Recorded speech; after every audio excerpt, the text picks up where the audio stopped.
Today we're going to be talking from Genesis chapter 11 on the Tower of Babel. And I'm so glad that last week Jacob Samuel did not finish chapter 10. He did not go through all the genealogy at the end of chapter 10 because that's really key to understanding the Tower of Babel in chapter 11. And we're going to see how that's true this morning. So I want to first begin just by reading the passage. You've got copies at your table. If you don't have extra copies, or if you don't have enough copies, then this poor abandoned table has some. Grab one from that side.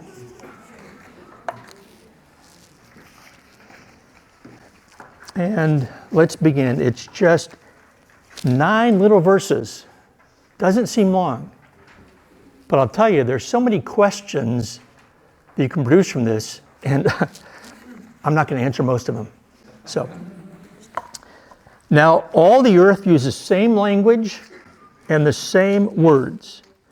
And it came about as they journeyed east that they found a plain in the land of Shinar and settled there.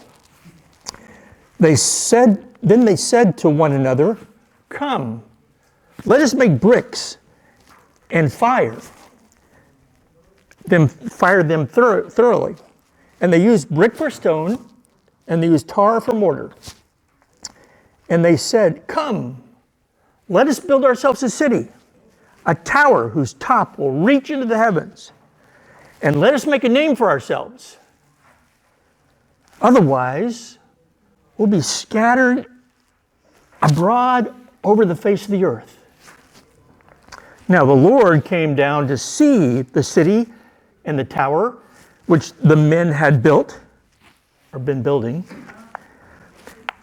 And the Lord said, "Behold, they are one people, and they all have the same language.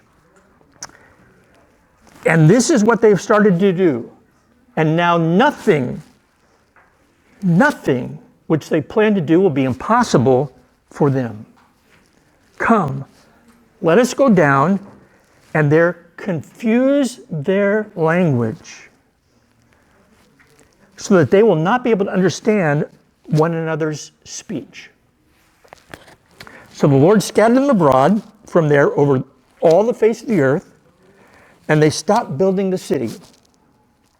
Therefore, it was named Babel, because there the Lord confused the language of all the earth. And from there the Lord scattered them abroad over the face of all the earth.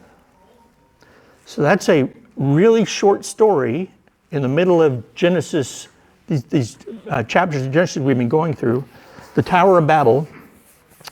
And I've kind of subtitled this Scattering and Speech Confusion. God's response to the rebellion of humanity with a ray of hope. So that's where we're going. Any of you guys play board games? Anybody play board games? I don't, but good to see that you do. We have one right here. It's not exactly a board game, but we're gonna use this. But I picked 3 that kind of represent games while thinking about Babel. If you're telling your children the story of Babel, or you've got people over and you're playing, pick these board games. Scrabble. What's Scrabble? It's a word game where you get these little letters on a board and you get to try and put together a real word. And sometimes people kind of make up words. Oh no, that's really in the dictionary. So Scrabble. That's a great game to think about when you're thinking about Babel. How about Jenga? Building this tall tower. We've got Jenga right here. And the folks at this table are going to help us see how Jenga works as we go through expositing this passage together. And then finally, Risk. Game of Risk. You've got nations all over the world, and the goal is what? If you're a player, what's that? Conquer, control, take over, right? And so Babel involves 2 of these games, and the third one, Risk, becomes a result of what happens when the nations finally get dispersed, the peoples all over the earth. There's a lot of conflict. So we're going to walk through this. Let's just start and go back and look at the story thus far through what we've been studying in Genesis. So we begin with Adam and Eve. Adam and Eve, made by God during creation to be in his image and likeness. And they were to what? Steward the earth. Be fruitful and multiply and fill the earth. Genesis 1 and 2, and when God completed, very good. All very good. But then Genesis 3, the fall. Adam and Eve sinned. Adam sinned, and that caused sin to spread to all his progeny. All humanity became sinful. And Adam was sent out from the garden. He had to move. I guess that was probably the first move in the Bible, right? So we've got judgment happening, Genesis 3. Then we come to the lineage of Adam. We talked about this. In fact, I did a lesson on this a while back, the Toledot of Adam. So I just put 3 people up here. Adam, Enoch. What do we know about Enoch? Yeah, he walked with God. Still sinful, obviously. He had a sin nature, but he walked with God. And then Noah. And how does Father name him? Rest. Named him Rest. Rest, yes.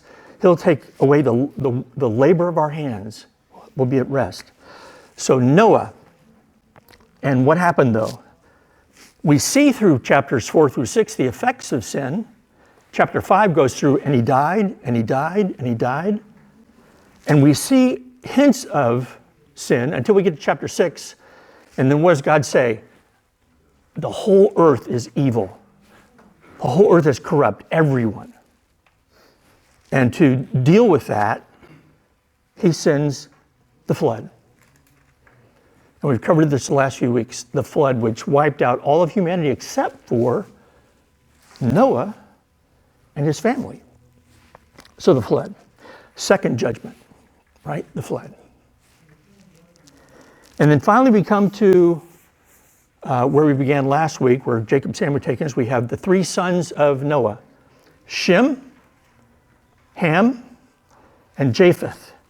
And Ham have got in dark because, as we know from last week, Ham did wrong. Ham, his lineage was cursed by God. So we have in chapter 10 a lineage movement from those 3 sons, a beginning of a movement, right? And then in chapter 11, Tower of Babel, the dispersion. Dispersion from language, common language, dispersion from being in one place. So that's our story thus far. Now, what was the commissioning for Adam and Eve? God blessed them and said to them, be fruitful and multiply. Be fruitful and multiply. Fill the earth and subdue it.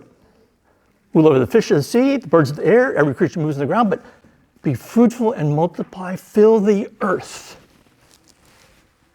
Then after the flood, God repeated this to Noah because everyone except he and his 3 sons and their wives were gone. It's starting all over again. And so God blessed Noah and his sons and said, be fruitful and multiply and fill the earth. So it begins again. Then he goes through the covenant, the promise, and he says at the end, because he acknowledges the sinful, but he says at the end, but as for you, be fruitful and multiply. Increase abundantly on the earth and multiply it. So Adam and Eve, creation, and then Noah gets that same commission. Now here's how it began. So we're going to do a little preview, if you will, a little post-Babel. And we're going to be looking in chapter 10 to do that. But we'll start here. What was what was happening with Noah's commission. Be fruitful, multiply, fill the earth. Genesis 9:18, now the sons of Noah who came out of the ark were Shem, Ham, and Japheth. The sons. Ham was his father of Canaan. Drops that in because that's real important for people to know. These three were the sons of Noah. And from these, the whole earth was populated. Sounds different than what was happening in Genesis 11, right? At the tower. The three sons populating the whole earth. By lands, by families, by languages, by nations. That's how it's described with each one of them. So we're going to look at their lineage from chapter 10 a little bit to understand what happened at Babel. So chapter 10, verse 5. From these, this is Japheth's line, the coastlands of the nations were separated into their lands, everyone according to its language, according to their families, by their nations. We see the similar statement 3 times in Genesis 10 as you walk through the lineage of Japheth, Ham, and Shem, right? The sons of Noah. So this indicates or alludes to they've already spread out. They've already gone out. Then you have Ham, the not so good one, right? According to their families, according to their languages, by their lands, and by their nations. Same verse happening with Ham and his lineage. Then we have the sons of Shem, according to their families, according to their languages, by their lands, according to their nations. So it seems like each of Noah's sons is doing that which God commanded, God commissioned. They are going out and being fruitful and multiplying and filling the earth. Sounds like this is according to God's commissioning, right? Sounds healthy, right? Sounds like what should be done according to what God commanded Adam and Eve, and then Noah and his sons, right?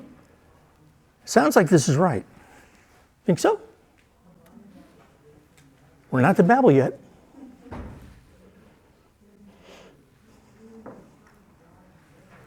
Well, let's keep going.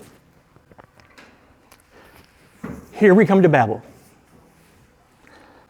The whole earth had a common language, common vocabulary. You'd think that would be great, wouldn't you? That they all spoke the same language, could understand each other. This sounds great. They said to one another, people moved eastward, found a plain in Shinar, settled there. Not over the whole earth, one place. They said to one another, come, let's make bricks and bake them thoroughly. They had brick instead of stone and tar instead of mortar. But they're going to build this incredible tower to the heavens. And we're going to stay together in this place. We're not going anywhere. Otherwise, unless we build this, we will be scattered across the face of the entire earth. So that seems like what God's plan was. Yeah. Did they think this was acceptable? Or should they think this was acceptable? Did they think this would be conflict-free? That they could live there in one place, high to the heavens, and have no conflict, no war, get along together with one language? Is anyone calling on God?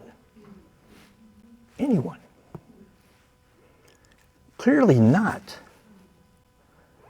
Because if God had said, be fruitful and multiply, fill the earth, wouldn't they be going to do that? Remember, sin was not purged in the flood. Sin is present in everyone. Last week we saw that in Ham, right? Sin is still in the camp. And God is not pleased with what they're going to do. So the Lord came down to see the city and the tower that the people had started building. And the Lord said, if as one people, all sharing a common language, they have begun to do this, then nothing they plan to do will be beyond them. They're going to act with one mind. They're going to be able to communicate with each other this big plan to build this. Come, let's go down and confuse their language so they won't be able to understand each other. When you hear that coming from God, does that trouble you? That he would say, no, there's unity in one language. Think God is troubled by this? Or are you troubled by what God said to them?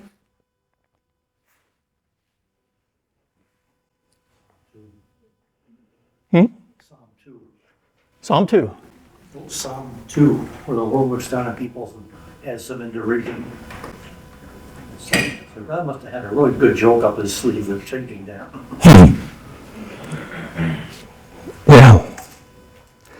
Well, God is not pleased because they are not doing as he commissioned them to do. Plus, they are seeking to elevate themselves. We're going to elevate ourselves, not God. Yeah. Well, I just wonder if it might be a mercy of God's to, make their sin less effective. I mean, it sounds like they, really planned, to go kind of full force here, and now that we're unified, it will be more efficient, more effective. So you could also see it as a mercy of God. Yeah. Toward that in some way. Yeah. I think there is in that way, because what God does and what's going to happen brings hope. And we'll see that in one way at least. Great question. Oh, great comment. Okay, so speech confusion. That's the first thing God did. So in the Hebrew, be fruitful, multiply. That's what it looks like in the Hebrew, right at the top. And I've put some other languages on here as well. French. Here's how the French translate be fruitful, multiply. I can't pronounce French very well, but soyez féconds et multipliez-vous. German. Seid fruchtbar und vermehrt euch. Chinese, I have no way to be able to pronounce that, but according to the translator I looked at for this verse, that's it. Japanese, that's the Japanese version. Greek, if you looked at the Old Testament translated in the Greek, the Septuagint, this is what it would look like there. Dutch. So I spent a year in Holland when I was. We're missing Spanish here. Oh, yeah. Okay, so how do you say it in your language? Original language? Be fruitful, multiply. Sean fructíferos y multiplíquense. Okay. Where you came from? What? Yeah?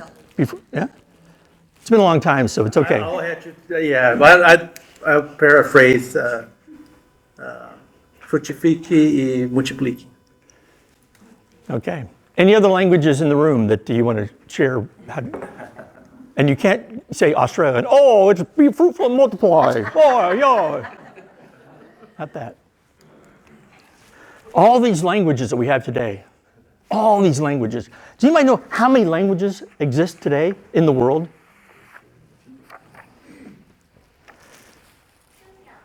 Take a guess. What's that? Either Chinese or Portuguese or Japanese. Yeah. Any guesses? More than 2,000. More than 2,000. Yes, many more than 2,000, actually. So there's an association that actually have help in learning languages called Babel.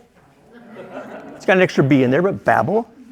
According to an organization with them called Ethnologue, there are approximately 7,000 159 languages.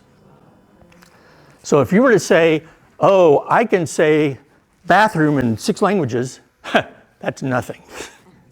You're merely scratching the surface of all the languages that exist. 7,159 languages. Indonesia has over 700 languages spoken there. Papua New Guinea, the most, 800 languages. Anu, the language of the native inhabitants in northern Japan, has barely 10 native speakers, but they have a language. Isn't that incredible? We have just so many languages. And if you've ever tried to learn one, that's not an easy challenge to learn a brand new language. And think about when you're having to communicate with people in other languages. I've been to Rwanda, and I needed a translator everywhere I went. I went to Uganda, needed a translator there. When I was in Holland, working there as a consultant in that time, everybody in the project spoke English, but I'd walk into a room for a meeting, and they'd all be speaking Dutch. And I was the only person who spoke English walking in the room. And I would have to say something in English for them to remember. Oh, Gary, sorry. And they would switch over to English. So, speech confusion. This has incredible implications, both good and not so good, right? To not be able to communicate with others. Can I add something to it? Yeah. English is not my first language. And it was a moment when you can learn all the words. But language is more than just words. Language is culture, it's meaning of, there's so much, depth in language. Yeah. Because it's not just words. Yeah. If you've seen people, we had in a church I was at years ago, we had some Bible translators that were going to a place in South America. It was a really small tribe, and they were trying to translate the Bible, and they had to learn their culture to be able to translate the scriptures. It took a long time. And even things that we would think are normal from the Bible, they'd have to translate differently just so that they could understand them, right? It wasn't hard to stomach, things like that. So, yeah, speech confusion. We see some instances of this in the Bible that are not good. So here's Judges, and Japheth is a judge at that time, and he's been fighting the Ammonites, so he's of Gilead, of the family of Gilead, and the Ephraimites were upset at him, as were others, for going to battle against Ammon. That he took that on. He said, I had to take that on. And so they got at odds with each other. The Gileadites captured the fords of the Jordan River opposite Ephraim. Whenever an Ephraim fugitive said, let me cross over, the men of Gilead asked him, are you an Ephraimite? If he said no, they said to him, say, Shibboleth. If he said Sibboleth and cannot pronounce the word correctly, they grabbed him and executed him right there at the fords of the Jordan. On that day, 42,000 Ephraimites fell dead. Here's Hezekiah in Isaiah. So the king of Assyria, King Sennacherib, marched up the fortified city of Judah, captured them. He's going to take over. And he sends a chief advisor to talk to them and announce to the people on the wall what he's going to come and do, so that everyone will know. And so 3 of Hezekiah's people, Eliakim, Shebna, and Joah, said to the chief advisor, speak to your servants in Aramaic, for we understand it. Well, they do, but not all the people do. Don't speak to us in the Judahite dialect, in the hearing of all the people who are on the wall. He doesn't want them to know what his chief advisor is going to say. These people are in fear of Assyria. But the chief advisor said, my master did not send me to speak these words, only to your master and to you. His message also for the men who sit on the wall. For they will eat their own excrement and drink their own urine along with you. Oh my gosh, that's a scary statement. Chief advisor then stood there and called out loudly in the Judahite dialect. So he's not speaking in the dialect that the people would not, all the people on the wall would not understand. He knows that Judite dialect, and he speaks in that.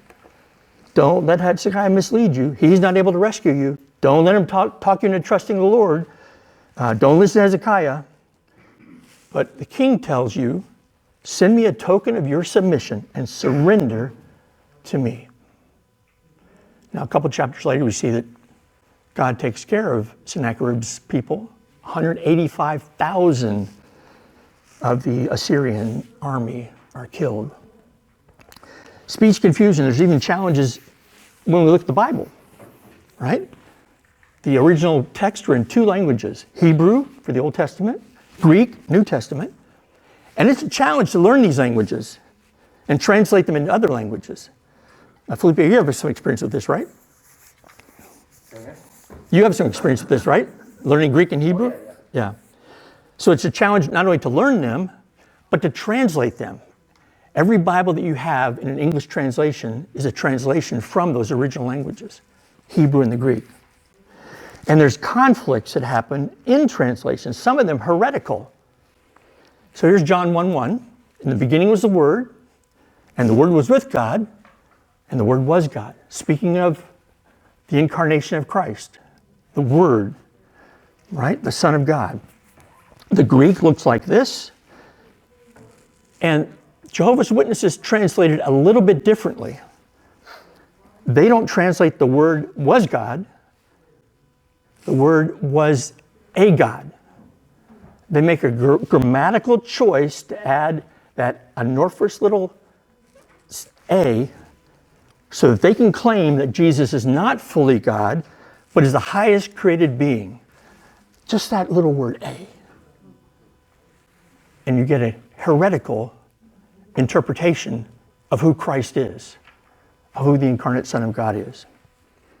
There are a number of heresies throughout the history of the church that read the Bible but interpret it differently and do it in a way that advocates their heresy. Right? So, yeah, it challenges even in the Bible because we are all trained in Hebrew, in the original Hebrew, and Greek, that Koine Greek, and can just sit down together and read and understand one another in those texts. It takes a lot of work to translate it faithfully and well and make it available, right? So speech confusion. And no telling, Genesis 11 doesn't tell us how long it took for them to change their languages, to get new languages, right? We don't know how God confused the languages, but probably quite a bit of time. Genesis 11:5, but the Lord came down to see the city and the tower. People start building. Saw that, confused the language. Then verse 8, so the Lord scattered them from there across the face of the entire earth, and they stopped building the city. How he scattered them, we don't know the details of that either. The story doesn't give us that. But we do know about movement through Shem, Ham, and Japheth. We do know through Genesis 10. So we go back there for a few minutes. Scattering the squatters, the ones just squatting there at Bethel, at Babel, in that valley of Sidon. This is the account of Noah's sons, Shem, Ham, and Japheth. Sons were born to them after the flood. So it begins again to be fruitful and multiply. It begins again with Noah, Shem, Ham, and Japheth. In Genesis 10, we see movement. And this movement in chapter 10 is in accordance with the dispersion of all the people. Because it happens through Shem, Ham, Japheth, and their offspring. And there's a key verse in chapter 10 that kind of shows us the timing of when this likely occurred. Genesis 10:32, these are the families of the sons of Noah, according to their genealogies, by their nations, and from these nations spread over the earth after the flood. So we had the beginning of the birth, and at the end, we have the full spread. So between chapters, or verse 1 and verse 32, we see the movement happening. Not the timing per se, except for maybe in one instance. Ham, the line of Ham, which includes trouble spots for the future, for Israel, for Abraham and his offspring. The sons of Ham, Cush, Mizraim, Put, and Canaan. The sons of Cush were Seba, Havilah, Sapta, Rama, and Sabekta. The sons of Rama were Sheba and Dedan. Cush was the father of Nimrod. He began to be a valiant warrior on the earth. He was a mighty hunter before the Lord. Now we get fixated on that, right? That statement. Like Nimrod, mighty hunter before the Lord. Tempted to want to name your son that. Nimrod, mighty hunter before the Lord. I wouldn't advise that, but anyway. The primary regions of his kingdom were Babel, Erech, Akkad, and Calneh in the land of Shinar. So they basically stayed put, moved a little bit across that, but used that region. That's where they lived. From that land, he went to where? Assyria, where he built Nineveh. So this is what's coming, right? That great nation, that great people, that great place intended to be a world dominator that we read about in Jonah, where Nineveh, this fearful empire, that city there, God's going to forgive them. But then in Nahum, we're in the book of Nahum, God's going to decimate them. Right? So, a couple of key things that came out of Ham, Cush, his son Cush, and then through Nimrod, was these movements. Mizraim, another son of Ham, father of the Ludites, Anamites, Leabites, Naphatites, Perizzites, Calcites. Yeah, I know. Ites. By the way, the only other place where you can find these names is in 1 Chronicles chapter 1. Otherwise, they're not mentioned in the scriptures. But from the Calishites came the Philistines. 1 Chronicles 1 says that too. Oh, golly, the Philistines. They were mighty trouble for Israel for a long time. So Ham's offspring not looking so good. He's got movement that's going to build nations that are going to try and dominate the world. He's got people that are going to be oppressive, the Philistines, in every way they can to the Israelites. And then finally Canaan. Canaan was the father of Sidon, his firstborn, Heth. The Jebusites, the Amorites, the Girgashites, the Hivites. They're all mentioned often throughout the scriptures. And not too much farther in Genesis, we're going to see that these have the kings that are going to go to war with one another when Abraham comes. He's going to step into the battle. Eventually, the families of the Canaanites were scattered, and the borders of Canaan extended from Sidon all the way to Gerar, as far as Gaza, all the way to Sodom, Gomorrah. Oh, those are names we know about. Yeah. Admah and Zebulun as far as Lasha. Okay. We need to take out a few of the Jenga bars. Probably about 3 or 4 of them. Because Babel is quickly coming apart. Good job.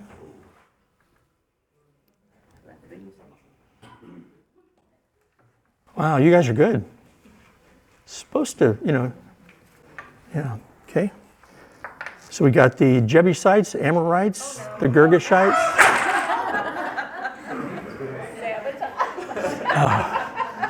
Ambitious. Let's give him a hand. Good player, yeah. Okay, so we can take that home. You got to figure out how to put that back in the container.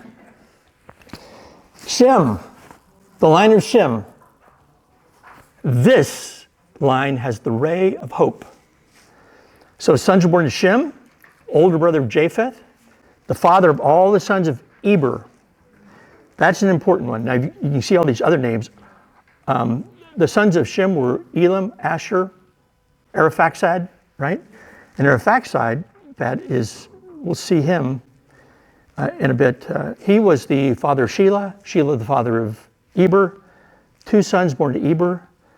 One was named Peleg, because in his day, the earth was divided. There we have it. The 4th generation after Shem, Peleg. And Peleg means divide or separate. So we can assume from this passage that moving had happened and the confusion of languages had started. I'll show you why that piece makes sense in just a minute. So Peleg. Shem had 4 sons. Wait. Yeah, here we go. Shem had 4 sons. We'll come back to that in a minute. Okay, so Genesis 11:5, confused language, scattered, and then the proclamation of what Babel had become. This is why its name was called Babel, because there the Lord confused the language of the entire world, and from there the Lord scattered them across the face of the entire earth. So God's plan, be fruitful, multiply, and fill the earth. This is how it happened.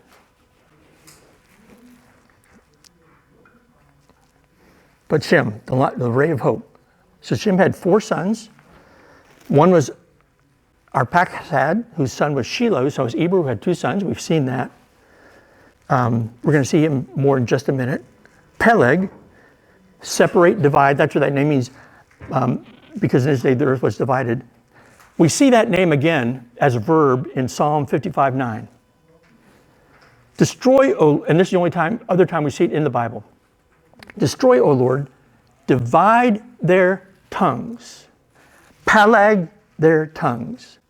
For I see violence and strife in the city. I wonder if the writer of this psalm knew the story of Babel, knew about Peleg. And then another translation, confuse, O Lord, divide their tongues. Confuse, O Lord, divide their tongues. For I've seen violence and strife in the city. The writer is intending that the plans of those against the Israelites would go awry. They wouldn't be able to accomplish. That's what he's praying about, right? Peleg's line. Now we're going to come back next week and we're going to see the rest of Genesis 11. And we're going to see the actual lines with the lifetimes of people from the line of Shem. And in Peleg's line, we see these names: Reu, Serug, Nahor, Terah, Abram. So Peleg is what, 4 generations in? 5, 6, 7, 8, 9 comes Abraham.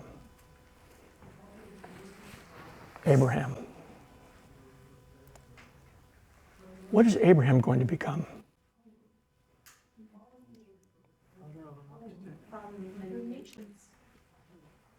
Yeah. So God created Adam. God chose Noah. God chooses Abraham. He's the ray of hope. He's the one God chooses and gives him the promises. You'll have many descendants. You'll have a land, right? You will bless the nations. It's going to be the reversal of Babel through him. Not going to be easy, but that's how God is going to fulfill his plan of redemption with Abraham, or continue to fulfill his plan for redemption. And then we have the line of Christ, the genealogy of Jesus. And you see all these names from Shem from Noah in the lineage that we find in Luke's gospel.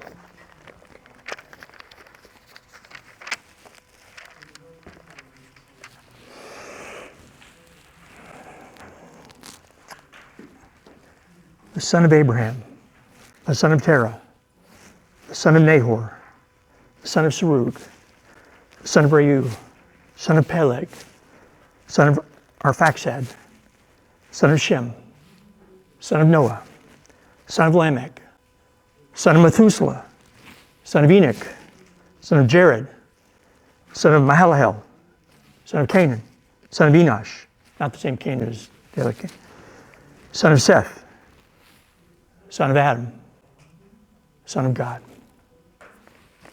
So the line continues. Babel separates. God separates. Languages confused. God intended that. God intended for those languages to be confused. God intended for the people to be spread.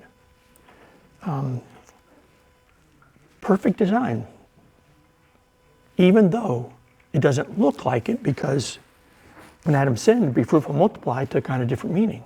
Fill the earth took on a different meaning. But this was God's perfect plan. And we're going to see it beginning to be fulfilled when Abraham is born from Terah. And what does God tell Abraham to do? Move. And he tells him where to go. Right?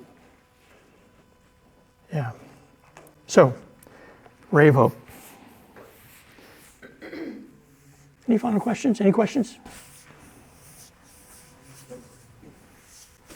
A comment, following up on Bernie's point, is if you had really learned another language, particularly one that's quite different from your own, you actually begin to think differently or see the world differently. There's quite a bit of difference between the way people who speak East Asian languages perceive and think about the world. And if we had remained one people, one language, we'd have a very narrow picture of God, but by dispersing people and having so many ways that people encounter God, He unites us through the one word, which is His word, which is Jesus. And then as we bring them together, we see how one another, we add to the richness of getting more insights into the greatness and glorious beauty of our God. My question is this. So that was just a response to what Bernie had said. Is it possible that those first few generations were necessary in order to have enough people to then begin to move and travel to another place? But at some point, they didn't make the move. Yeah. And they got comfortable in staying where they were. I'm just thinking about if these were the only ancestors, you have to have enough people to be able to create a new tribe. Yeah. We've seen it, it's about 4 generations after the first son, or after the sons, right? Where it's been established that movement is happening. Division has happened in that way, both language and location, and establishment of families. One thing that when Karen and I were talking about this was, she said, isn't it beautiful that the families were moving together? That they were families together. Great for the ones that were seeking to be righteous and calling on God. Maybe not so much for the families that are warring against each other. So we don't get any detail on how God does this, other than we see through these generations the movement, and whatever way God's orchestrating that, as well as, if we have over 7,000 languages today around, on the planet, then there's a way that those come to be. A family plants himself somewhere, they start talking a different way. Maybe it is influenced by their culture, their family, we don't get those details. But we do get God's response. And we've seen 3 forms of rebellion, right? We've seen Adam and Eve. We've seen the people in the time of Noah and Adam's lineage. and then with the flood. And now we've seen people that want to elevate themselves to not need God. And they want a name for themselves. And that name is not God. Which means they're worshiping themselves, and they'll start worshiping other creatures, right? They'll start forming idols. Maybe they have already at this time, because they're not talking to God at all. Right? How can we think about that today? That we should be open to go even where there's a different language, right?